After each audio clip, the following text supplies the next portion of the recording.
What's up, guys? Welcome to your 23rd Android tutorial for the new Boston. What we're going to do in this tutorial is some more XML, show you guys some more customized features that you can use and methods, and also some other widgets that we can throw in there. So what we're going to do first is basically go into your graphical layout and use a toggle button. I'm going to show you guys how to use this. We're going to throw this in between our text view and our button, so right there. And then what we want to do is have this toggle button on the same line this button is. So now we're going to define it in the Android XML here. So I realized the last tutorial I was saying Control Shift Format, and it's actually Control Shift F. So that's what you guys want to do, or Command Shift F if you guys are on a Mac. So then just format it, and then what we want to do, like I said, is get that toggle button on the same line as our regular button. So what we can do is set up a new linear layout, and I'm just going to kind of separate those two so we have some working room, and we're going to set up a new linear layout that's going to be horizontal, so those buttons are next to each other. So what we're going to do is a greater than sign linear layout, which you guys should be pretty much familiar with, and then we're going to use our closing statement, cut it and paste it below our button and our toggle button. So there we go. Now what we need to do is set up kind of the linear layout, what we want it to be, what we want it to cover. So we're going to say Android layout width, and we're going to set that equal to fill parent,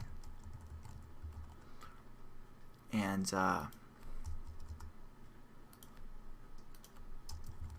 Android layout height is going to wrap the content.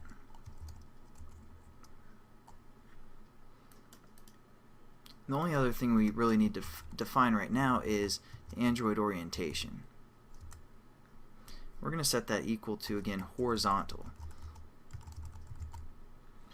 There you go, and now let's check it out. It looks pretty good, but what's happening is, again, it's pushing that toggle button off the screen because our button is filling the parent. Now I'm going to introduce you guys to something called WeightSum and weight. So what we need to do first is make sure, since this is a horizontal view, and that's what we're going to work with, is basically the width of both objects. So the first thing we want to do is set both the widths to fill parent. Now it sounds kind of strange because it's not really going to change anything, but we're going to say fill parent, and if we check it out, nothing really changed. But now what we can do is we can apply some, like a total weight value within this linear layout. We're going to hit Control Shift F again, kind of format it. Okay, that didn't turn out the way I thought it was. But basically, we can add a weight sum up here within this linear layout. Then we can distribute some of the weight within each item, and it'll take up kind of a percentage of what's available. And since the whole width is available, that's what it's going to distribute. So how we're going to set that up is we're going to go into this linear layout where we define some stuff, and we're going to set up the total value. So we're going to say Android weight sum is the command, and we're going to set it to something like 100 because 100 is pretty easy to work with. Then you can kind of give them percentages. Now we're going to go into our first item, our button here, and we're going to give it a weight value. So we're going to say Android, and it's actually a layout weight value. So that's why we had our layout width fill the parent, because that's what the percentage is going to go to, the layout. So we're going to say layout underscore weight, and we're going to set this equal to 50 just to start with.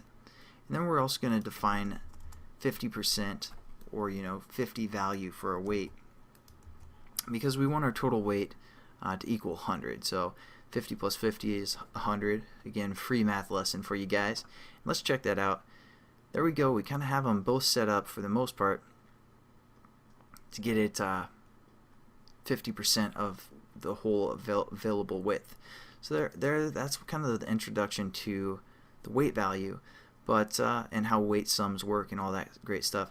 But the only other thing is you'd assume like 75%, or if we put like 75 here and 25 here, that the 75 would have a greater distance, but it's actually the opposite. So we're going to say the button is going to have like 20, and the toggle button is going to have 80. So if we check that out, that's what it's going to look like. Basically, this has 20% even though we defined it as 80, having a weight of 80. And this is we've set as 20, and it's going to have 80% of the whole width. So there we go.